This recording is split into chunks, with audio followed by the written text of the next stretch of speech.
The evening sky turned a deep purple as Andre Thomas pushed through the glass doors of McDonald's. The scent of fries and burgers hit him immediately, a welcome relief after 3 straight hours of piano practice. His fingers were still tingling from the Chopin piece he'd been perfecting for next month's state competition. Andre checked his watch, 9:45 p.m. His mom had texted earlier, asking him to grab dinner on his way home since she was working a late shift at the hospital. The restaurant was mostly empty, just a couple of college students hunched over laptops in the corner, and an elderly man sipping coffee by the window. "Can I get a number 4 with a Sprite, please?"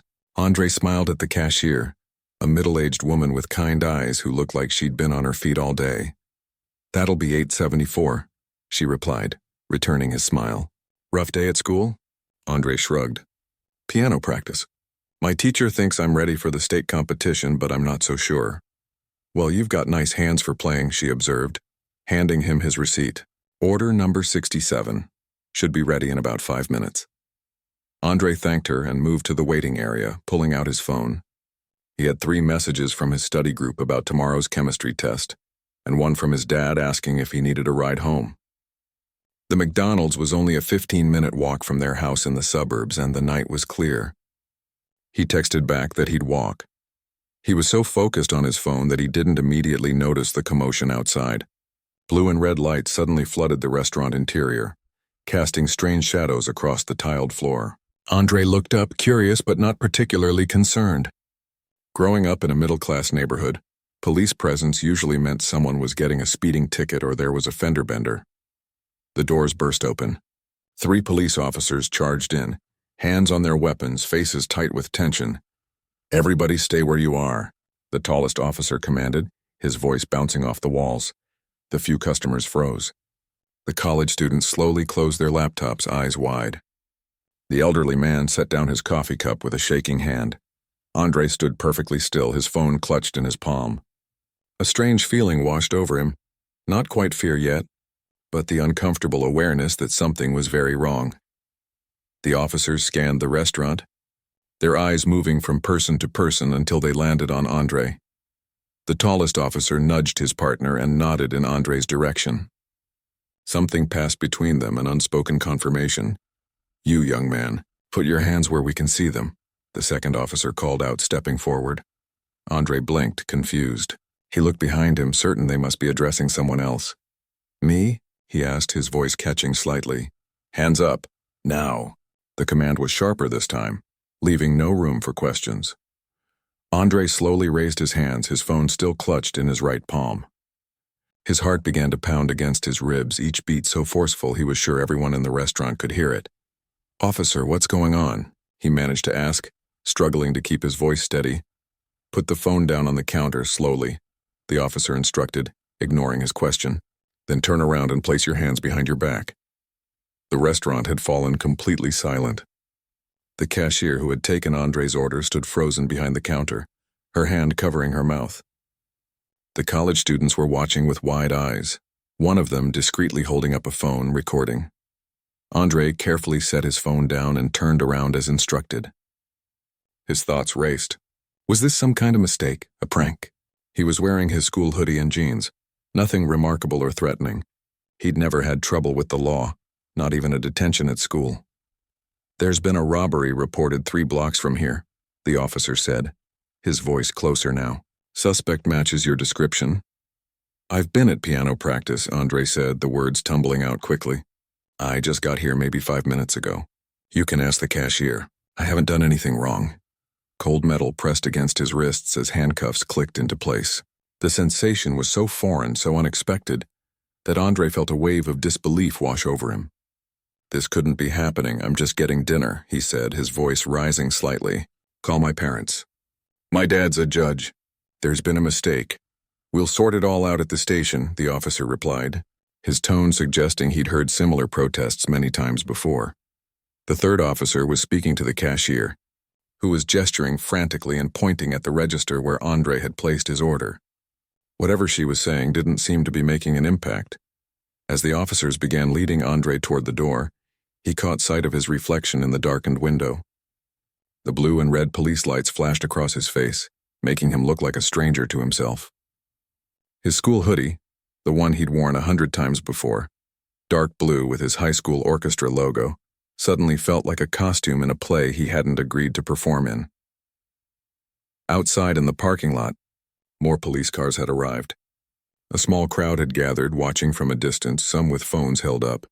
Andre felt a flush of humiliation creep up his neck. What if someone from school saw him? What would they think? Please, Andre tried again, his voice quieter now.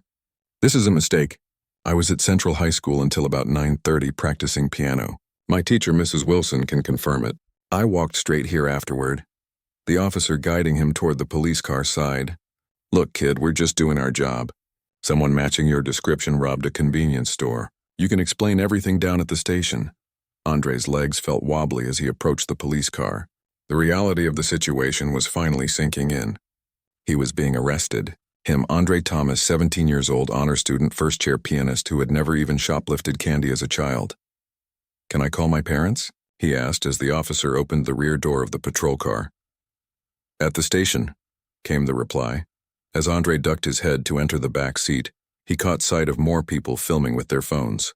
His eyes stung with tears of frustration and embarrassment, but he blinked them back. His father had always told him that in difficult situations, especially involving authorities, staying calm and respectful was crucial. Inside the patrol car, separated from the officers by a plastic divider, Andre took deep breaths. The seat was hard plastic, uncomfortable against his back with his hands cuffed behind him.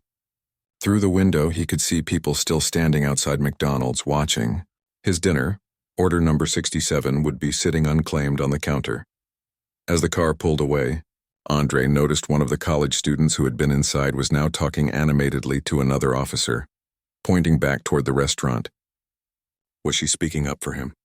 The elderly man from inside was there too, looking concerned. The ride to the police station was surreal. Streets he'd known all his life. The corner where he'd learned to ride a bike, the park where his school held outdoor concerts in the spring, seemed alien from the back of a police car. Andre tried to focus on what would happen next. His parents would be called. His father would know what to do. This would all be cleared up. Still, a knot of fear tightened in his stomach. He'd heard stories from friends, seen news reports about wrongful arrests, about situations escalating. He'd just never imagined he would be living one of those stories. The police station loomed ahead, a squat brick building with bright lights illuminating the parking lot. As the car came to a stop, Andre steeled himself. Whatever happened next, he needed to stay calm and clear-headed. The officer opened the door. Watch your head, he said, guiding Andre out of the vehicle. Inside the station, fluorescent lights buzzed overhead. The space smelled of coffee and industrial cleaner. A few officers glanced up as Andre was led in, their expressions unreadable. At the main desk, a stern-looking woman with short gray hair was typing on a computer. Got one of our robbery suspects, the officer who had driven Andre announced. The desk sergeant looked up, her eyes sweeping over Andre with professional assessment. Name? Before Andre could answer, the radio on one of the officer's shoulders crackled to life. All units be advised, suspect in the 7th Street robbery apprehended at bus terminal. Black male, approximately 25 years old, red jacket, in custody. The officers exchanged glances. The tall one who had first entered McDonald's frowned and reached for his radio. Confirming that's the suspect from the convenience store robbery? Affirmative. Found with stolen merchandise and cash matching the reported amount. A heavy silence fell over the group. The desk sergeant looked from the radio to Andre, then to the officers who had brought him in. I told you, Andre said quietly, relief washing over him. I was just getting dinner. One of the officers, a slightly older man with a salt and pepper beard who hadn't spoken much before, stepped closer to Andre. He studied the teenager's face with new interest. You said your father's a judge? He asked. Andre nodded. Judge Anthony Thomas, Federal Court, Eastern District. The officer's eyebrows shot up. He exchanged a look with his colleagues that Andre couldn't quite interpret. The atmosphere in the room shifted perceptibly. Let's get those cuffs off, son, the officer said, his tone completely transformed. Looks like there's been a misunderstanding. Officer Richard Donovan fumbled slightly with the handcuff keys, a small sign of his growing discomfort. As the cuffs came off, Andre rubbed his wrists, the skin red and slightly irritated from the tight metal. Have a seat over there, Donovan said, gesturing to a bench against the wall. His tone had softened considerably. "We need to file some paperwork, and then we'll get you home." Andre sat down, still feeling shaky. The fluorescent lights hummed overhead, casting harsh shadows across the linoleum floor. A wall clock ticked loudly. 10:27 p.m. His parents would be worried by now. "Can I call my parents, please?" Andre asked again. Donovan nodded, reaching for a desk phone. "Of course. You can use this." As Andre dialed his home number, he noticed the officers huddled together across the room, speaking in low voices. The tallest one, Officer Parker, according to his nameplate, kept glancing over at Andre with an expression that mixed concern with something that looked like fear. His mother answered on the second ring, her voice tight with worry. "Mom, it's me," Andre said, working to keep his voice steady. "Andre, where are you? It's nearly 10:30. Your father was about to go looking for you." He took a deep breath. "I'm at the police station on Cedar Street."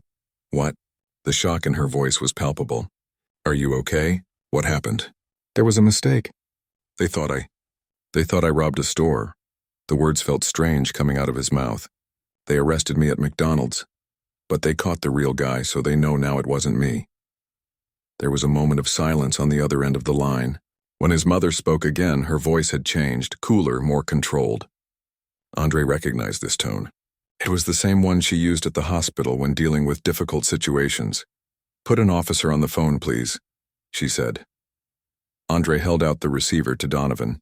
"My mother wants to speak with you." Donovan took the phone, his face professionally blank. "This is Officer Donovan." "Yes, ma'am." "Yes, there was a reported robbery, and your son matched the description we were given."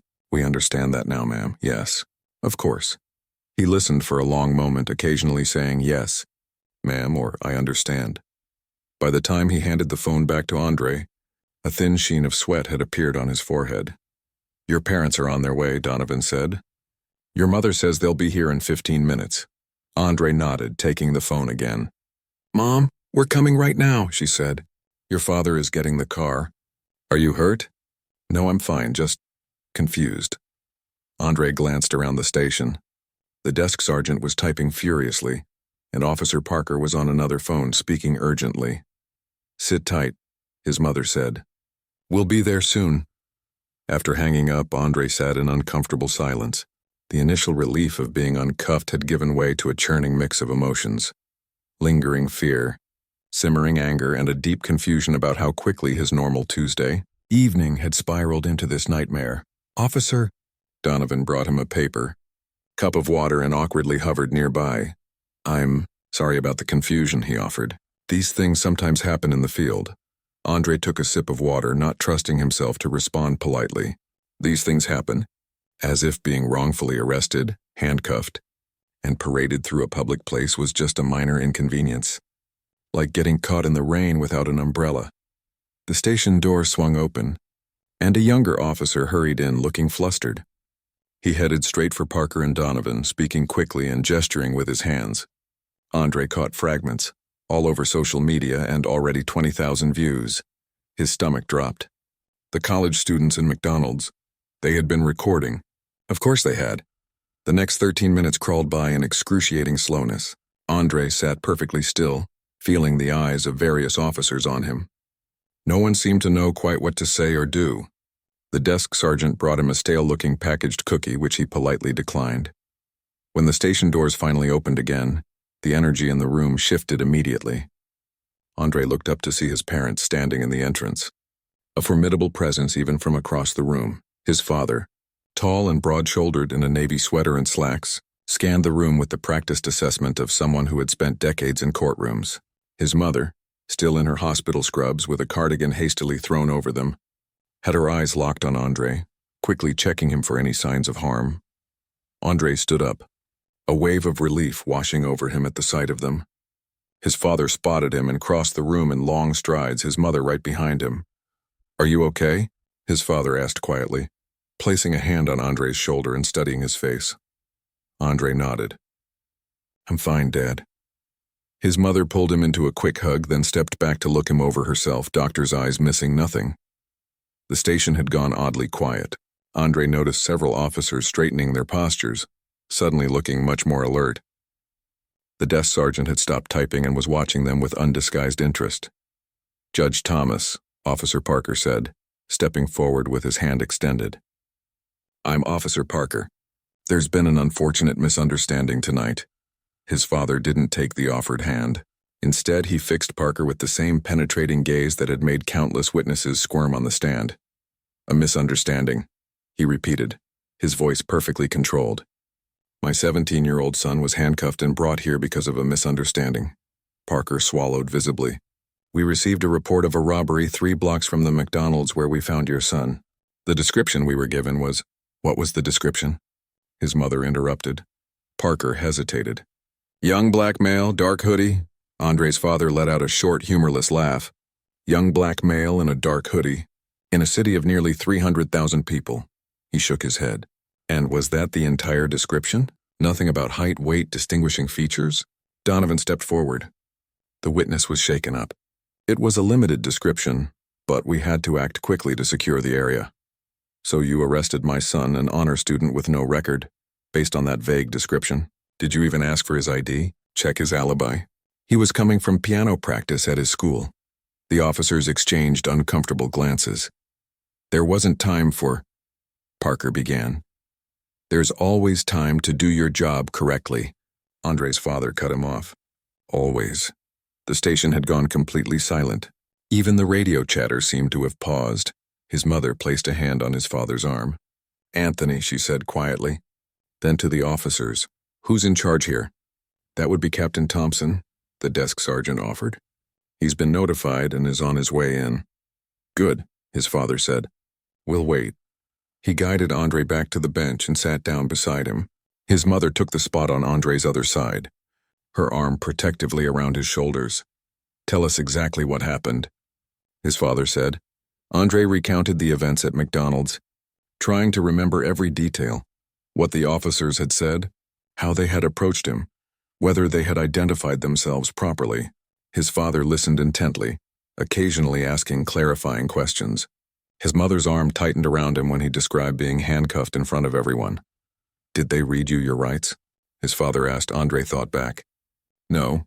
They just said they would sort it all out at the station." His father's jaw tightened, but before he could respond, the station doors opened again. A heavy-set man in his 50s entered, wearing a police uniform with captain's bars on the shoulders.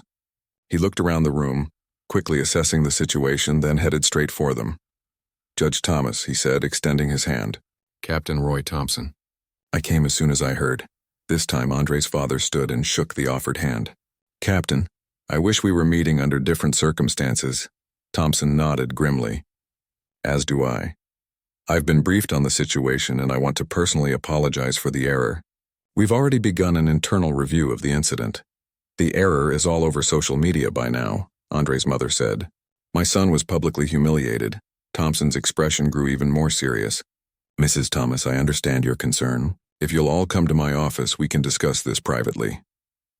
As they followed Thompson through the station, Andre noticed how officers moved out of their path, avoiding eye contact. He wondered how different this experience would have been if his father wasn't. Judge Anthony Thomas. If he had been just any young black man picked up by the police on a vague description. The thought left a hollow feeling in his stomach. For the first time, he truly understood what his father had always told him about privilege and responsibility. How their family's status offered protections that many others in their community didn't. Captain Thompson's office was small but neat, with photographs of his family on the desk and various commendations on the walls. He closed the door behind them and offered them seats. "First, let me say that this should never have happened," Thompson began. "Based on the preliminary information I've received, proper protocols weren't followed. The officers acted on an overly vague description and failed to conduct even basic investigative work before making an arrest. That's putting it mildly," Andre's father said. "My son was coming from piano practice. He was simply ordering dinner. The only thing that matched your description was the color of his skin and his hoodie." Thompson nodded, not attempting to defend the actions. "You're absolutely right, Judge, and I assure you there will be consequences." Andre sat quietly watching this exchange. He'd seen his father in professional mode before, but never quite like this. The careful control, the measured words that carried unmistakable weight. What happens now? His mother asked. Thompson leaned forward, folding his hands on the desk. That's partly up to you. An internal investigation has already been initiated. The officers involved will be placed on administrative duty pending review. But beyond that, he paused. I understand if you want to pursue this matter further. The unspoken question hung in the air. Would they be filing a lawsuit? Making a public statement? Demanding the officers be fired? Andre's father was silent for a moment, considering. Then he looked at Andre. What do you think, son? Andre blinked, surprised to be brought into the conversation. Me? Yes, this happened to you. What do you want to see come from it? Andre looked from his father to Captain Thompson, then back again. All the adults in the room were watching him, waiting for his answer. The weight of their attention pressed down on his shoulders. What did he want? 5 hours ago, he'd been focused on perfecting a difficult passage in his Chopin piece. Now he was being asked what kind of justice he wanted after being wrongfully arrested. His mind raced with competing thoughts. I need some time to think, he finally said. This is all still happening. His father nodded. That's fair. He turned back to Thompson. We'll be in touch, Captain. For now, we're taking our son home. Of course, Thompson said, standing up. Again, I want to express our sincere apologies. We'll make this right. As they left the captain's office, Andre could feel eyes following them through the station. The desk sergeant handed them a form, an incident report with a case number scrawled at the top. His father took it without comment. Outside, the night air felt cool and refreshing after the stuffiness of the police station. Andre took a deep breath, filling his lungs. They walked to the family car in silence, the events of the evening settling around them like a heavy fog. Once they were all seated in the car, his father didn't immediately start the engine. Instead, he turned in his seat to look at Andre. Are you really okay?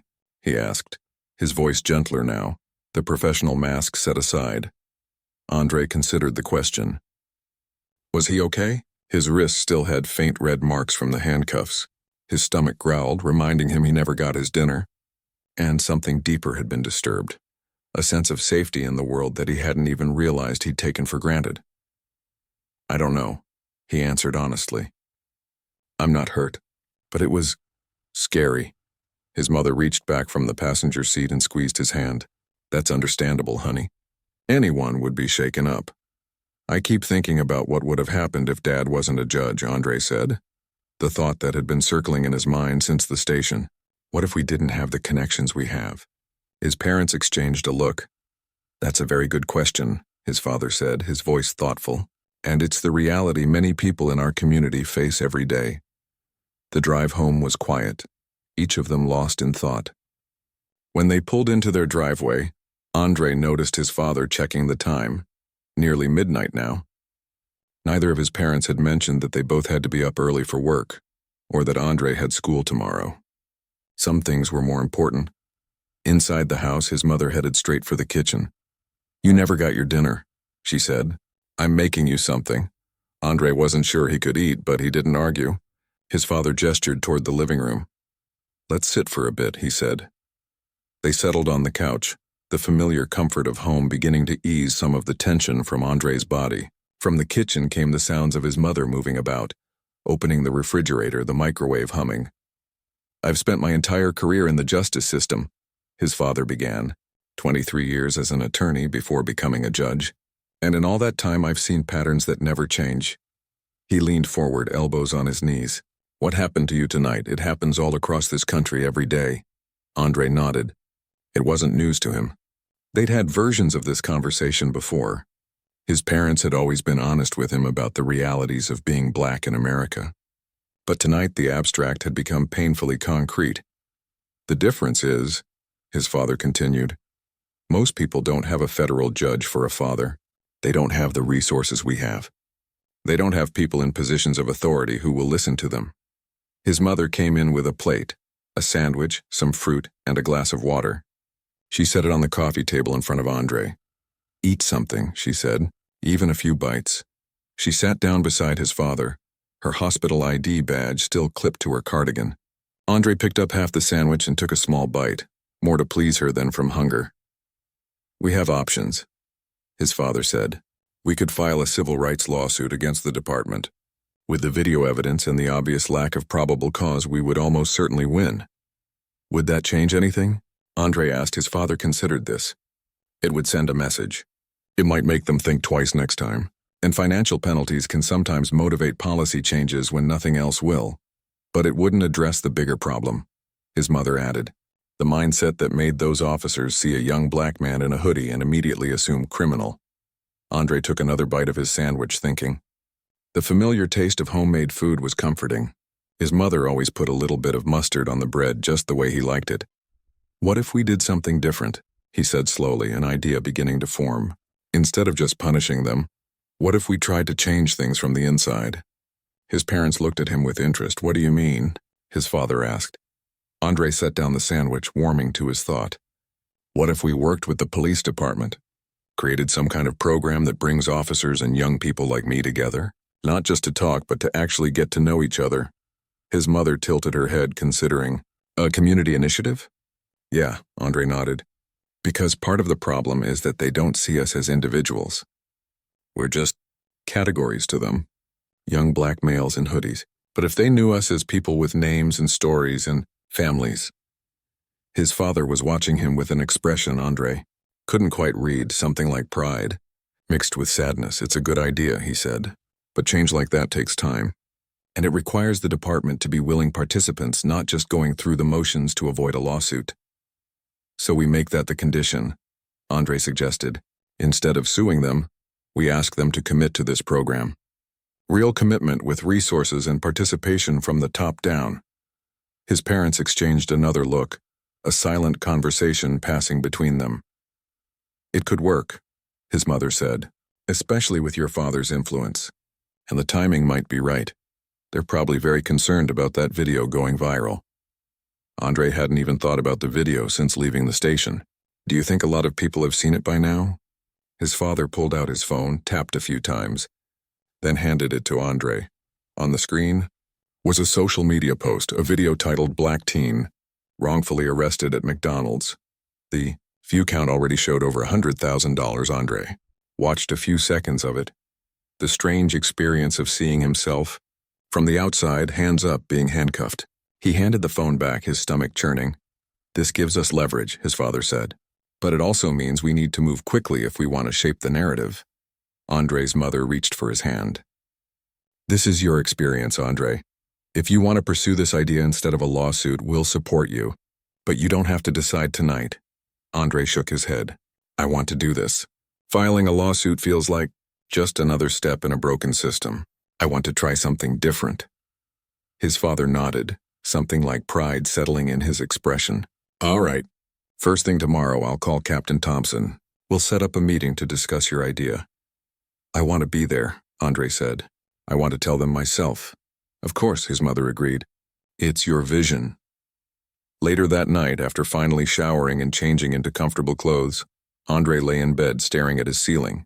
Sleep felt far away, his mind still processing the events of the evening. His phone buzzed on the nightstand, a text from his best friend Lee. Dude, are you okay?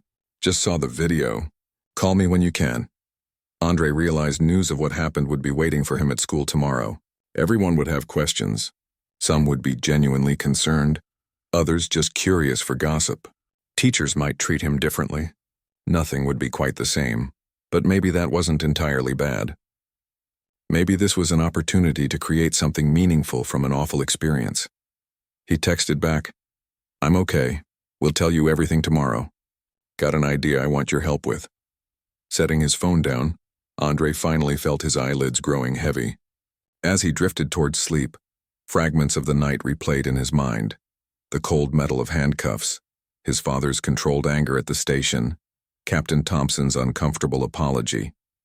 But also new possibilities, a chance to build bridges where there had only been barriers. His last thought before sleep claimed him was that sometimes the most unexpected moments could lead to the most important changes. Tomorrow would be the beginning of something new. The conference room at the police department felt smaller than Andre had imagined. A long table dominated the space, surrounded by chairs that looked like they had seen better days. The walls were a pale blue, decorated with framed certificates and photographs of police graduations.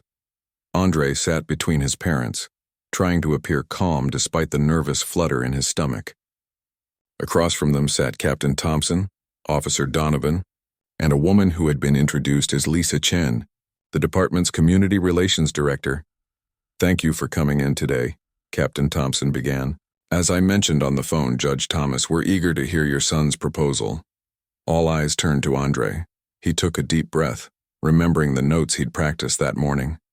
His father gave him an encouraging nod. "What happened to me last week shouldn't happen to anyone," Andre began, his voice steadier than he expected. "I was lucky. I had resources many others don't have.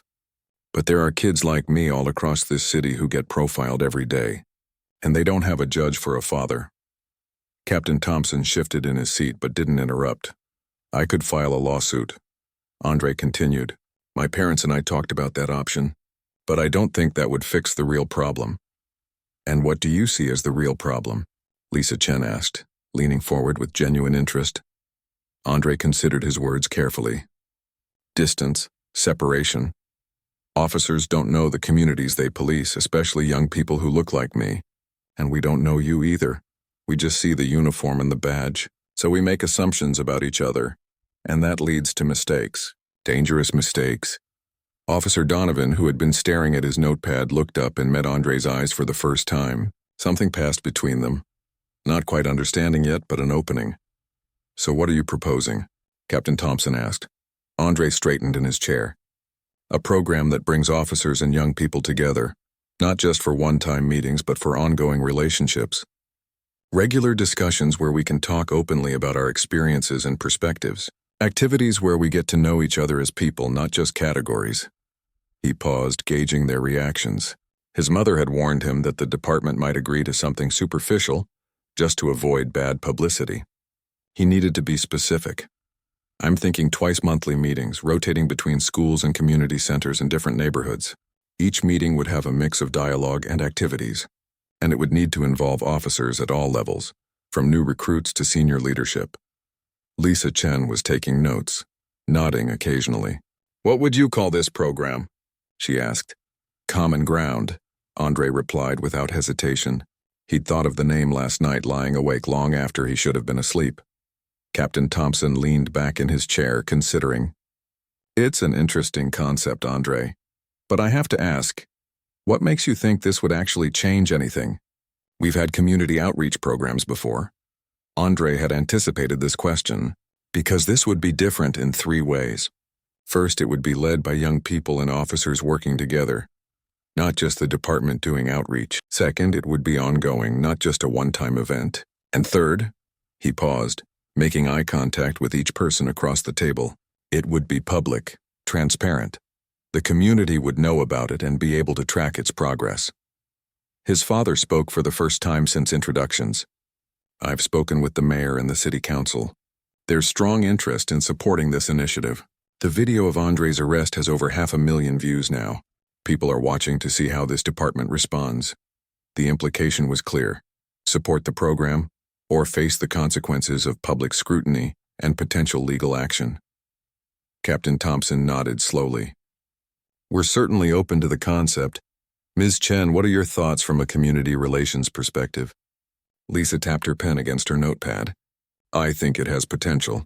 We've been looking for ways to improve our relationships with younger community members. This could be the framework we need." She turned to Andre. "Would you be willing to help develop and lead this program?" Andre hadn't expected the question. He glanced at his parents.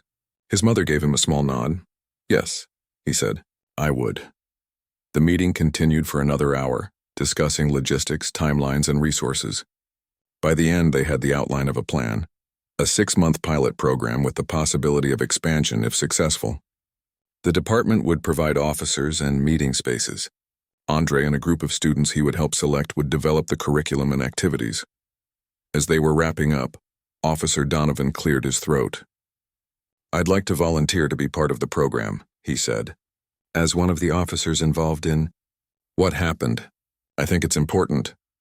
Andre studied the officer's face, looking for signs of insincerity. He saw only discomfort and what seemed like genuine remorse. "I think that makes sense," Andre said finally. Outside the station, walking to their car, his father put a hand on Andre's shoulder. You handled that extremely well. Do you think they're serious about it? Andre asked. His mother smiled. They know they don't have much choice. But beyond that, yes, I think at least some of them are genuinely interested. The next few weeks passed in a blur. News of the program spread quickly, both through official channels and social media. Andre found himself becoming something of a local celebrity. Interviewed by the city newspaper, invited to speak at community meetings, stopped in hallways at school by curious classmates. Lee, true to form, appointed himself Andre's unofficial PR manager, fielding questions and deflecting attention when it became too much. You need a break sometimes, he insisted, steering Andre away from yet another group of students with questions. The most surprising development came 3 weeks after the meeting at the police station. Andre was at his locker between classes when his phone buzzed with a notification. Have you seen this? Lace texted with a link to a morning news show. Andre clicked, and there was Captain Thompson being interviewed by a reporter. The incident was unfortunate, he was saying, but it's led to something positive. We're partnering with the young man involved to create a program that will build bridges between officers and youth in our community. The reporter looked impressed. And will you be implementing any changes in department policy as well? Yes, Thompson replied. We're reviewing our procedures around suspect descriptions and probable cause. Officers are receiving additional training on implicit bias, and we're installing body cameras department-wide, which should be fully implemented within 6 months. Andre stared at his phone in disbelief. They hadn't discussed body cameras or policy changes in their meeting. The department was going further than promised. Later that day, Andre's father called him between classes. Did you see the interview? His father asked. Yeah, Andre replied, finding a quiet corner in the hallway. I didn't expect that. Neither did I, his father admitted. But the mayor called me this morning. Apparently the video of your arrest hit national news. There's pressure from all sides now. Andre leaned against the wall, processing this information. What had begun as a terrifying personal experience was rippling outward, affecting the entire city. Are you still okay with all of this? His father asked. It's taking on a life of its own. Andre thought about it. The attention was uncomfortable at times. Some people treated him differently now, either with newfound respect or with resentment, depending on their views. But he couldn't deny the impact his idea was having. Yeah, he said finally. I'm okay with it. The first Common Ground meeting was scheduled for a Saturday afternoon at the community center in Andre's neighborhood. Andre arrived early, helping to arrange chairs in a circle and set up the refreshments table. His parents had offered to attend, but he had asked them to give the group space. This needed to be about the participants, not about his family's influence. By 2 p.m., the room was filled. 12 officers in plain clothes and 15 students from various high schools across the city. Andre recognized Officer Donovan, sitting somewhat stiffly in one of the chairs. Lisa Chen stood by the door, greeting people as they arrived. When everyone was seated, Andre moved to the center of the circle. The nervous flutter had returned to his stomach, but he pushed through it. Thank you all for coming, he began. A month ago, I was wrongfully arrested at a McDonald's. It was scary and humiliating. But instead of just being angry about it, I wanted to try to prevent it from happening to someone else. He looked around the circle, making eye contact with both officers and students. We're here because we all want the same thing, a community where everyone feels safe and respected. But we can't get there without understanding each other first. Andre gestured to the person on his left, a senior from the high school across town. So let's start with introductions. Tell us your name, why you're here, and one thing you hope to get out of this program. As the introductions began, Andre felt a sense of cautious hope. The room was filled with tension, yes, but also with possibility. Officers who had never spent time with teenagers outside of tense encounters were listening to their stories. Young people who had only seen police as threats were hearing about why officers had joined the force. It was just a beginning, small and uncertain. But as Andre watched people lean forward to listen to each other, he thought that maybe, just maybe, they had found some common ground after all. 6 months had passed since that first Common Ground meeting. The late afternoon sun slanted through the windows of the McDonald's on 7th Street, the same one where Andre had been wrongfully arrested. Today, however, the restaurant looked different. Balloons in blue and gold decorated the corners, and a banner reading, Common Ground 6-month celebration hung above the counter. Andre stood near the drink machines watching as people filtered in. Officers in plain clothes mingled with teenagers and community members. The awkwardness of those early meetings now replaced by genuine camaraderie in many cases. He spotted Officer Donovan chatting with Lee and a couple of other students from the basketball team. In the corner, Captain Thompson was deep in conversation with a community elder who had become a regular presence at their meetings. "Quite a turnout," said a voice beside him. Andre turned to see Lisa Chen, clipboard in hand as always. "We've got about 70 people here already and more coming." Andre nodded, taking it all in. "I never expected it to grow this big." What had begun as a simple idea, bringing officers and teenagers together to talk, had evolved beyond anything he'd imagined. After the first few meetings, word had spread. More students wanted to join. Other police precincts had asked about starting their own chapters. A neighboring city had sent representatives to observe their model. "Your dad just arrived," Lisa mentioned. Gesturing toward the door, Andre spotted his father entering, looking slightly out of place in his suit amid the casual atmosphere. He'd come straight from court, likely rushing to make it on time. Beside him was Andre's mother in her hospital scrubs. She too had come directly from work. The sight of them made Andre's chest tighten with an unexpected wave of emotion. 6 months ago, they had sat together in their living room, trying to make sense of what had happened. Now here they were, witnesses to what that painful experience had created. Andre made his way through the crowd to greet them. "This is quite the gathering," his father said, looking around with evident pride. "Your idea has really taken off." His mother pulled him into a quick hug. "How are you feeling? Ready for your speech?" Andre grimaced slightly. "As ready as I'll ever be." Public speaking had never been his favorite activity, but over the past months he'd gotten more comfortable with it. Today's event would be his biggest audience yet, not just program participants, but city officials, media, and community leaders.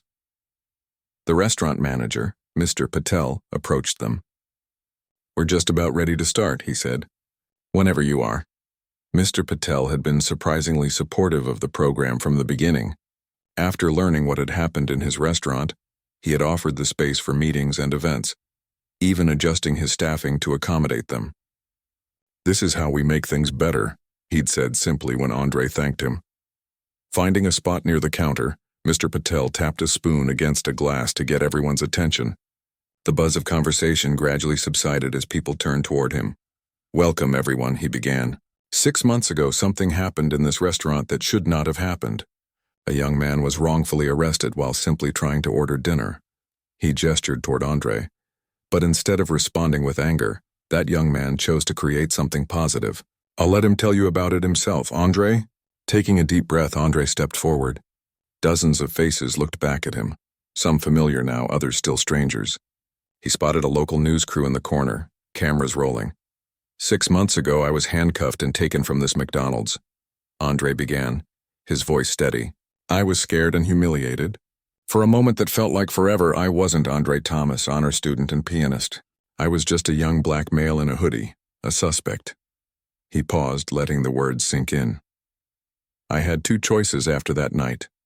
I could be angry, and believe me, I was angry, or I could try to make sure what happened to me wouldn't happen to someone else. With the help of my parents, the police department, and all of you, I chose the second path." Andre gestured around the room. Common ground started with a simple idea. If police officers and young people knew each other as individuals, not stereotypes, maybe we could prevent the next mistake. Maybe we could build trust where there was fear. Maybe we could find, well, common ground. A few people chuckled at the wordplay. In 6 months, we've held 12 regular meetings and 4 community events. Over 200 people have participated at least once. And while I'd love to say we've solved all the problems between police and communities of color, Andre smiled slightly. We all know that's not true. We still have disagreements. Hard conversations, moments of tension, heads nodded throughout the room. But we've also had breakthroughs. Officer Williams coaching the youth basketball tournament. The ride-along program that lets students see what a typical patrol shift is really like. The community safety workshops where officers and residents work together to address neighborhood concerns. Andre looked toward Officer Donovan, who gave him an encouraging nod. And perhaps most importantly, we've created relationships, I know Officer Donovan now, not just as the man who put handcuffs on me, but as someone who volunteers at the animal shelter and makes terrible dad jokes. This earned a laugh from the crowd and a good-natured shrug from Donovan. And he knows me not just as a suspect in a hoodie, but as a person with dreams and fears and a really bad habit of procrastinating on my history homework. Andre took another breath, looking toward his parents. His father stood tall, one arm around his mother's shoulders. They both watched him with expressions that made his chest tight again, love and pride and something like wonder. The news has picked up our story, Andre continued. 3 other cities have started their own versions of Common Ground. Next month, I've been invited to speak at a national conference on community policing. He shook his head slightly, still amazed by how far things had come. All of that is important. But what matters most to me is this. He gestured toward the crowd. People in this room who wouldn't have spoken to each other 6 months ago are now having conversations. Officers who might have seen me only as a potential threat now ask about my piano recitals, and students who might have run at the sight of a police car are now considering careers in law enforcement. A young woman in the front, Tanya from the debate team, raised her hand and called out, "Already applied to the academy after graduation." This brought applause from the crowd. Captain Thompson reached over to shake Tanya's hand, beaming with approval. "We still have a long way to go," Andre acknowledged as the applause died down. "One program can't fix centuries of mistrust, but it's a start. And I'm grateful to everyone who's been part of it." He was about to step back when he remembered one more thing. "Oh, and my parents wanted me to announce that the Thomas Family Foundation will be providing funding to expand Common Ground to 5 more cities next year."